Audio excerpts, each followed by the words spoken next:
If you are experiencing foundation issues, get a free estimate from Ox Foundations. Musician, songwriter, book writer, Cabot Barden joins us this morning. Cabot, good morning to you, sir. Good morning. Good to have you with us. And first in a new series of books you're just releasing. Talk about it. Yep, The Cherokee Kid's my new series. My first book just came out 3 weeks ago now.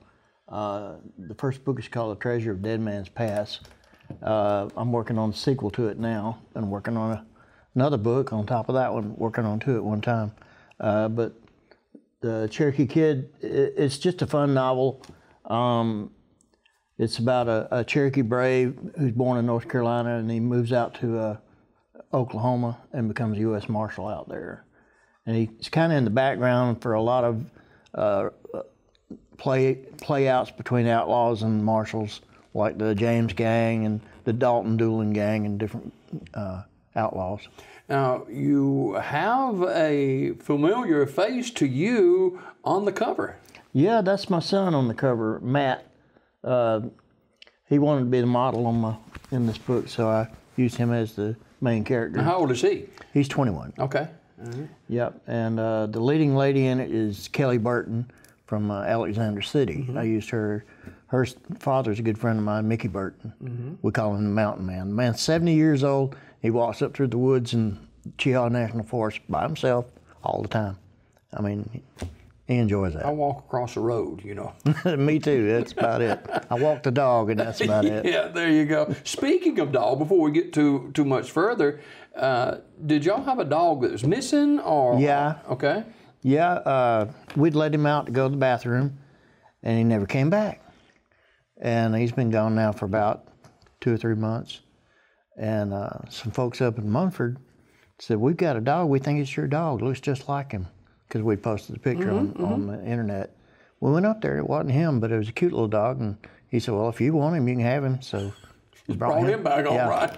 So we went from Buddy to Roscoe. This puppy's name is Roscoe. Wow. Talk about the book more in depth, and for those of you who do not know, Cabot is not a novice at this. He's written a number of books, and as a matter of fact, you've done some touring with John Wayne. Yeah, we start our 3rd year March 16th up at Bell Buckle, Tennessee. We'll do our first book signing up there together. Me and John T. and Lathan Hudson from Sylacauga. Lathan's joined our little entourage. John's a hoot now. Oh yeah, yeah. I just saw some pictures where he was. He posted of meeting up with Maureen O'Hara and John Wayne's daughter, Aisa, and when they were, I think they were. It was up in Iowa or Indiana where he's from. John Wayne's from, and they were building a library or something for John Wayne, and so he was there for that, and it was pretty neat. So this book's available today? Yep, it's available through Amazon and eKindle and Barnes & Noble, Books A Million. Here in Sylacauga, you can get it in the museum here in Sylacauga. Elmo's in Talladega has it. Easy read? Easy read, just very easy. It's on a level where a teenager would have a blast with it. It's got a great love story in it. It's got a full of action from start to finish. Very first thing the Cherokee Kid does, he gets in a fight with a bear. And that don't sound too good. But he wins. He gets his name from the fight with the bear. His clan names him Yona Gali, which means bear's ear, because he cuts the bear's ear off in the fight. So he goes through the whole thing, and every now and then somebody comes up and says, "Hey, bear's ear," you know, and he's like, "Where'd you hear that from?" How do you come up with the characters for your book? Just off the top of my head, they just pop in there, and once in a while I have a dream and I wake up and say, "Okay, that's the next book." But this is number 12. This is book number 12 here out of my series. The last series was A Train from Tombstone, and this is kind of like a prequel to that because this happens in the 1880s up through the 1900s. And the Train from Tombstone series is the 1900s up to about 1912. Mm-hmm. So all of them basically with a Western flavor? Well, no. I've got 3 books about the Indians in Talladega County, and in fact, a lady wrote a play off my first book about the Indians here, about Selecta Chinnaby, who saved Fort Leslie. It's called I Will War No More, and the lady wrote a play off of it, and the Alabama, the bicentennial folks, they endorsed it. Yeah. So, of course, nobody's picked it up yet, but hopefully they will. This particular series, the first of the series, the Cherokee Kid, it's available today, and several different venues that you can go to get this book. What about your book signings? Book signings, they start this Saturday. I'll be at the Comer Museum doing a book signing there. March 5th, I'll be at the Russell Library in Alexander City doing one there. And March 16th, like I said, John T. and I will be in Bell Buckle, Tennessee doing one there. And it's just one booking after another after that. So. Yeah, you do your book signings and stuff at these events? Yeah. Okay. We've been doing a lot of Indian powwows, but this year they're not doing as many. So John and I are doing different events. What's that? Indian powwows? Yeah. Oh, it's a gathering of Indian tribes. They get together and they have what we call Indian party. We have people dance in the ring and Indian dancers. We have all kinds of Indian dancers. Usually the Inca dancers join us, or Aztec dancers. They're from Latin America, and they dress up. If you've ever seen the movie Apocalypto, Mel Gibson, well, these guys dress like that. Okay. So they're a lot more colorful than the local Indians. Yeah. But most of them wear the Indian regalia, which is what they call the costumes. They don't like it to call them costumes. How did you and John T. Wayne connect? Well, I did an Indian powwow at the DeSoto Caverns back 3 years ago. And the guy who was over it, he said, would you like to do a Indian powwow with John T. Wayne? I said, yeah, of course. Were you aware of him prior to that? No, I didn't know that John Wayne had a grandson named John T. Wayne, which John Wayne's real name is Marion Morrison, but all of his kids go by Wayne, Patrick and Michael and all of them, Aisa. And so John T. goes by John T. Wayne. But we did the powwow at Nakalula Falls together, and we clicked. And he and I have been doing a lot of book signings together since. Yeah. We were blessed to have him on the show with you a year or so ago. Yep. And it's some good times. You know, this kind of weather is conducive to good reading too, isn't it? Oh, yeah, yeah. I thought I was going to drown coming here. It was pouring down coming down the road. Yeah. But, how many printings of this book? How many printings? Yeah, I mean, not how many printings, but how many copies of this book is available now? Do you reprint them, or how do you do that? It's print on demand. Okay. But I've got about 20, 30 copies with me for book signings. Yeah. But usually, if you order it, they print it right then. And you got another book in the works, too. I got 2 more in the works. I've got the sequel to this one, which I don't have a title for yet, but it's the same characters. And I'm working on my first science fiction novel, which I'm hoping that I'm going to co-write with Clive Cussler. Okay. Clive has written over 50 #1 bestsellers. Oh, wow. He was the guy who inspired me to write. In 1989, I met him in Mobile. I'd read several of his books, including Raise the Titanic, which they made a movie off of. And I asked him back then, I said, if I was going to write a book, what would I write about? He said, write what you know. And so that kind of inspired me, and then 20 years later, I finally finished my first book and went from there. When you were younger, do you think you'd become a writer like this?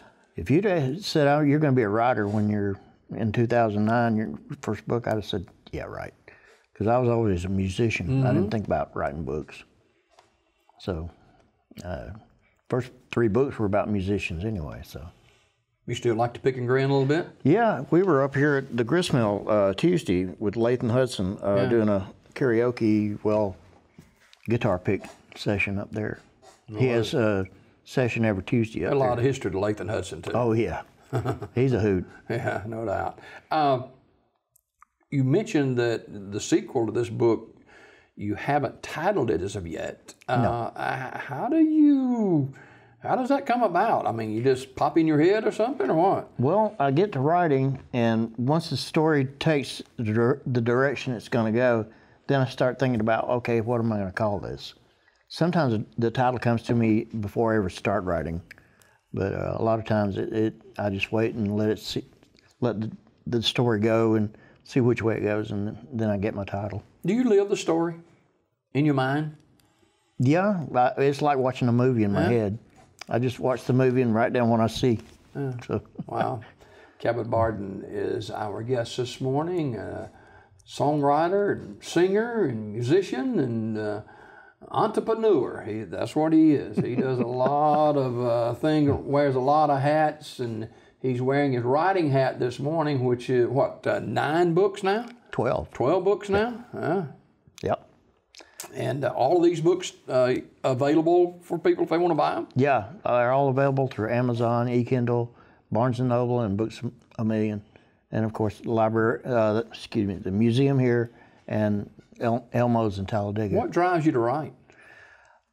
My first book, I was just bored because I was unemployed, and I didn't have any place to live, really, and I didn't have a vehicle. It's a true story, right? Yeah. And so I said, well, I'll just write my memoirs of when I played in the band when I was 19. And so I finished that book and got it published, and it did so well. I said, well, I'll write a sequel. So that one did well. I said, okay, here we go again. So I wrote the third one, and then the fourth one was totally different. It was about my ancestors who were slaves on the plantation in South Georgia. Talk about that a little bit. In 1836, my ancestor John Barton came over here from Ireland, and he was working on a railroad in South Georgia, and the fella on the railroad, he skipped out and didn't pay his employees, so John was stranded, so he ended up, him and his family ended up on a plantation in South Georgia working for a man there, and indentured servants is what they called the Irish that were slaves, same thing. And so when the Civil War broke out, the man was a good man, so he gave my ancestor John Barton some land, and they became sharecroppers. So they settled there near Irwinville, Georgia. As an author, anything surprise you much about what run through your head nowadays? Once in a while, like the love story in this, I wasn't really thinking about putting a love story in it, but I put a really good love story in this one. My wife said, you don't put enough love stories in your books, because the only other love story that really hits the girls is my second book, Mixed Blessings. It's a tearjerker. A lady told me the other day, I read your second book, and she said I had to have tissues all the way through it. Libby says it's kind of like a Nicholas Sparks, The Notebook, kind of like that, because it's got some sad stuff in it. Who reads your books? Who reads? Mostly women, which surprised me about the action.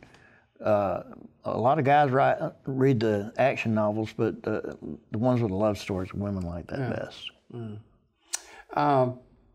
You'll be here locally with book signings coming up in a few days. Yep, I'll be at the Comer Museum Saturday. They're going to have the car and the motorcycle show there, and I'll be inside with the books. And I'll be at the Adelia Russell Library in Elliott City, the 5th, which is Tuesday. And then March 16th, John T. Wayne and I and Lathan will be up at Bell Buckle, Tennessee. Is there a website or any? I have a Facebook page, okay. And you can just put my name in, punch my name in, and it'll pull up my website. Okay. Excuse me. Helped much better? Helped much better? Yeah, a lot better. Finally got off the heart monitor yesterday. Yeah, I had a little scare with my heart. We thought I'd had a heart attack maybe, but it turns out I have something I'd forgotten about for years, Wolff-Parkinson-White syndrome. It's skipping the heartbeat, which is caused by an electrical short in your system. It causes your heart to skip a beat. And if it skips long enough, you just kill over. Not a good thing. Yeah, no, not good at all. The books you've written, the 12 books you've written, fiction. Yep. You ever think about writing, I don't know, nonfiction books? I thought, well, the closest one to that really is the story Salata Chinaby. Mm-hmm. The only fiction part is I gave him a personal life. All of the story is actual facts that I've dug up. I do a lot of research on every one of my books as far as history goes, because I like to stay right in cue with history.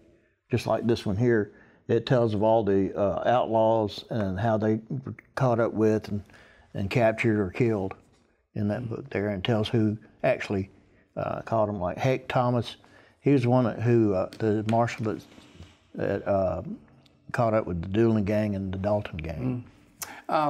Cabot Barden is our guest this morning, singer, songwriter, and author of 12 books, and a new one is out, and you can get that on Amazon or Kindle. And